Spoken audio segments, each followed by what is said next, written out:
Yala, ano, itong ginamit mong washing dito pa rin. Ano, ako na naman hihintayin mong magligpit dyan. Ito talaga, lahat ng mga ginagamit mo, hindi mo nililigpit. Ako pa talaga ang lahat na nagliligpit dito. Ay, Nay, pinapatuyo ko yan.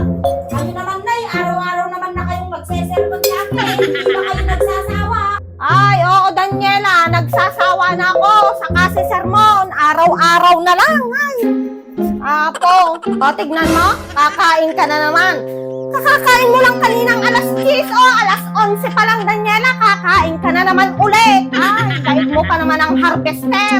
Walang tigil talaga yung bunganga mo eh. Lalo na't masarap yung ulam, adobo. Ay, tama na yan kasi sermon nyo, Nay. Kasakit na ng tenga ko at pagod na rin ako sa inyo, karirinig. Ano, ikaw pa ngayon ang naririndi? Ay, Daniela, pag ako nawala, kawawa ka. Wala nang magtuturo sa'yo kung anong tama. Iso nga, gingga na arito'y nakarabaw daga, Daniela, dumngag kamot kanya, ta si ka man lang ti kakaasi. So, no mapukawak, Daniela, ay kakaasi ka.